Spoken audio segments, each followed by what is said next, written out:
आज छंद की इस अग्रिम कक्षा में जिस छंद को हम पढ़ने जा रहे हैं उसका नाम है उपेंद्र वज्रा। पिछली कक्षा में हमने इंद्र वज्रा को पढ़ा। बहुत हद तक ये छंद भी उससे संबंधित है। उस संबंध को बताऊं उससे पहले इस छंद के विषय में मैं बताना चाहता हूं कि हमारे संस्कृत साहित्य में जो लब्ध ख्याति प्राप्त कवि हैं महाकवि कालिदास, उनको ये छंद बड़ा प्रिय था। इसीलिए उन्होंने अपने कालजयी ग्रंथ रघुवंश में उपेंद्र वज्रा का बहुत प्रयोग किया है और बड़ा सुंदर प्रयोग किया है। उपेंद्र वज्रा छंद जो है वो आपके लिए बड़ा विशेष छंद है। विशेष इसलिए कह रहा हूं क्योंकि यूजीसी नेट की 8वीं इकाई में जितने छंद लगे उनमें से एक उपेंद्र वज्रा भी है। इसके अलावा हिमाचल टीजीटी संस्कृत, डीएसएसबी दिल्ली, उत्तर प्रदेश की, मध्य प्रदेश की इकाई 1, 2 इत्यादि कई राज्यों की परीक्षाओं में ये छंद पूछे जाते हैं। उनमें से उपेंद्र वज्रा एक महत्वपूर्ण छंद है। अब मैंने इंद्र वज्रा की बात की तो ये उपेंद्र वज्रा, इंद्र वज्रा कुछ सुनने में तो एक जैसे लग रहे हैं। तो मैं ये कहता हूं कि ये दोनों छंद जो हैं सगे भाई हैं। क्या हैं? सगे भाई हैं। अब आप सोचेंगे सगे भाई मैं क्यों कह रहा हूं? तो हमारे दो देवता हुए, एक इंद्र हुए और एक उपेंद्र हुए। देखो, नामकरण बड़ा महत्वपूर्ण होता है। जैसा नाम वैसा काम। अगर इन्होंने इस छंद का नाम, इन दोनों छंद का नाम ऐसा रखा है तो कुछ तो बात होगी। तो एक पौराणिक कथा में सुनने को मिलती है कि सभी जो देवता थे उनके पिता महर्षि कश्यप और माता अदिति थी। इन दोनों से ही 12 देवता जो है, 12 देवगण जो है उत्पन्न हुए, जिनको आदित्य कहा गया। इसलिए 12 आदित्य होते हैं, 12 आदित्य होते हैं। उसमें सबसे बड़ा भाई जो था वो इंद्र था और सबसे छोटा भाई उपेंद्र। अब देखिए, नामकरण की बात कर रहा हूं मैं। तो इसलिए वो जो 12 देव जो पैदा हुए, उनमें से सबसे बड़ा और छोटे भाई का नाम जो है वो हमारे छंद शास्त्र में ले लिया। एक का नाम रख लिया इंद्र वज्रा, एक का नाम रख लिया उपेंद्र वज्रा। जिस तरह वो सोदर भाई थे, ये भी सोदर भाई लगते हैं। ये छंद, दोनों छंद भी जो हैं वो सोदर भाई लगते हैं। इसलिए बड़ा भाई कौन हुआ? इंद्र वज्रा, और छोटा भाई हो गया उपेंद्र। पिछली कक्षा में मैंने एक और बात कही थी कि जिसका पहला अक्षर गुरु होगा वो इंद्र वज्रा होगा, और जिसका पहला अक्षर लघु होगा वो उपेंद्र वज्रा होगा। अब देखो, बड़ा है इसलिए गुरु शब्द पहला रख दिया, और छोटा है उपेंद्र वज्रा है, उसमें पहला अक्षर जो है, पहला वर्ण जो है वो छोटा रख दिया। इसलिए इन दोनों छंदों को एक जैसा माना जाता है। मैंने कुछ इनकी समानताएं देखी हैं जो मैं आपके सामने प्रस्तुत कर रहा हूं। तो दोनों छंदों की बात करें तो दोनों ये जो छंद हैं, इंद्र वज्रा और उपेंद्र वज्रा, ये दोनों वर्णिक छंद हैं। पहली समानता क्या हो गई? वर्णिक छंद है। दूसरी बात करें तो दोनों के नाम एक जैसे हैं, इंद्र उपेंद्र। ठीक है जी।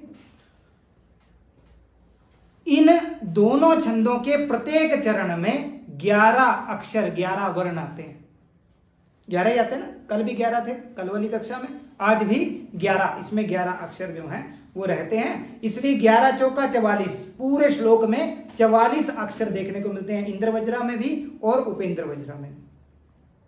ये दोनों छंद जो हैं वो समवृत्त हैं। समवृत्त का ध्यान है क्या होता है? जिसके चारों पाद बराबर होते हैं, अर्थात चार पादों में विभक्त होता है एक श्लोक। तो इसलिए चारों पाद जो हैं जिसके बराबर होंगे उसे क्या कहा जाएगा? समवृत्त। तो इसके चारों पाद में 11-11 अक्षर होते हैं, इंद्र वज्रा के भी और उपेंद्र वज्रा के, इसलिए इसके चारों पाद जो है बराबर है, इसको समवृत्त कहा गया। दो एक जैसे हों तो अर्ध समवृत्त, और जिसका एक भी समान ना हो उसे विषम वृत्त कहते हैं। एक और जो समानता है वो है चरणांत यति। पदांत यति बोल दो या चरणांत यति बोल दो, अर्थात इसका एक चरण जब समाप्त होता है तब रुकना होता है, तब सांस लेनी होती है या तब विराम लेना होता है। स्यादिंद्र वज्रा यदि तौ जगौगः, रुक गया ना पदांत में, है ना। तो इसमें भी इस तरह से ही हम पद के अंत में जो पाद का अंत है, जो पूरा ये आपका चरण है जिसको चरणांत यति कहते हैं, हम विराम कहाँ लेते हैं, पूरा चरण समाप्त होने पर। कल एक पंक्ति आई भी थी, यति सर्वत्र पादांते श्लोकार्धे तो विशेषतः। ये बात भूलनी नहीं है कि यति की बात अगर नहीं की गई है तो पदांत यति हमें माननी पड़ेगी। तो इन दोनों छंद में पदांत यति है। तो इस तरह से ये एक लोकप्रिय छंद है जिसका प्रयोग कई कवियों ने किया है। इसके लक्षण की बात करें, उपेंद्र वज्रा छंद की लक्षण की बात करें तो इसका लक्षण है, आइए इसका अनुवाचन करते हैं। उपेंद्र वज्रा जत जास्ततौ गौ, उपेंद्र वज्रा जत जास्ततो गौ, उपेंद्र वज्रा जत जास्ततो गौ,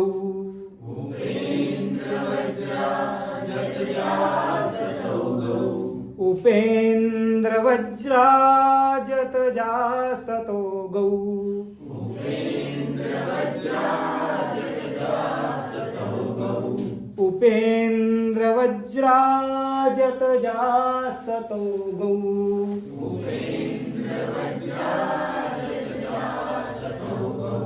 अब देखिए, कल भी मैंने एक बात की थी कि छंद शास्त्र में जो लक्षण लिखे गए हैं वो भी उसी छंद में है।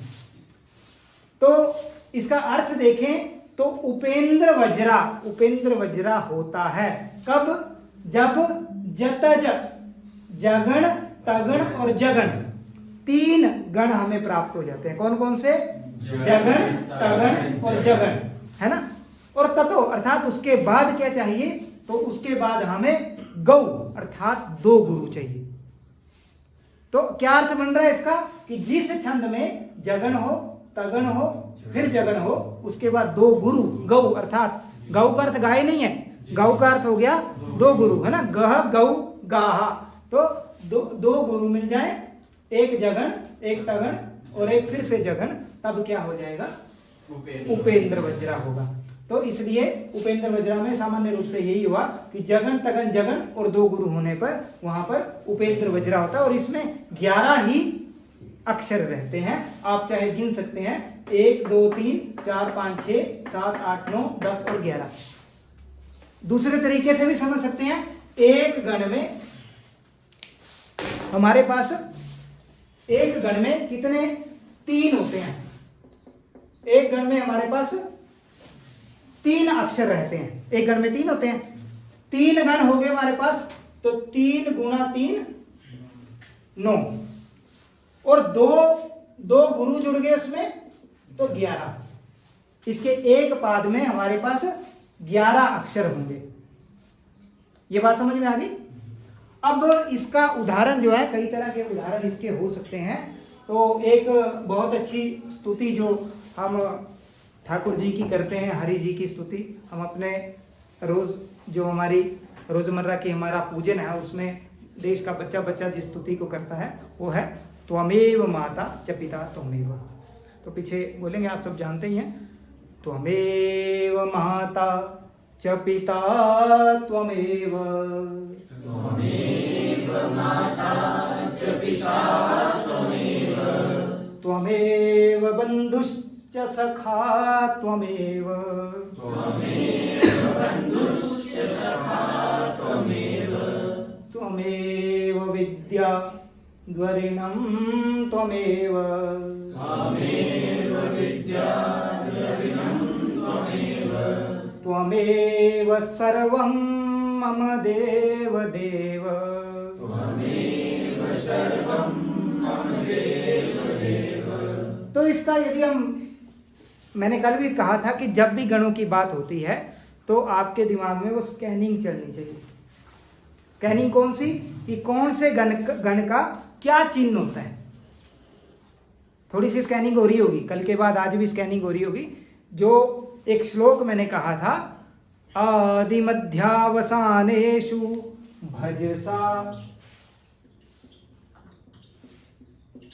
भजसा यान्ति गौरवम यर्ता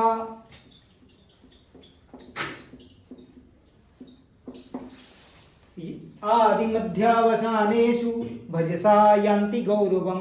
भजसा में गुरु हो जाए, यरता लाघवम यान्ति, और यरता में लघु हो जाए, मनौ तु गुरु राघवम। मगण और नगण, तो यहाँ पे गुरु सब जगह और लघु सब जगह हो जाए। अब कहाँ हो जाए, तो आदि मध्यावसानेषु, आदि में, मध्य सेंटर में, और अवसान अर्थात अंत में हो जाए।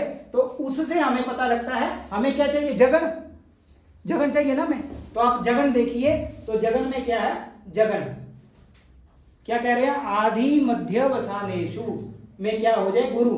तो आदि में गुरु हो जाए, मध्य में गुरु हो जाए, अर्थात जगन का फार्मूला हमारे पास क्या आएगा, मध्य गुरु, आदि और अंत में लघु हो जाए, क्योंकि श्लोक में कह रहा है। तो जगन का हो गया। अब हम तगन का देखेंगे।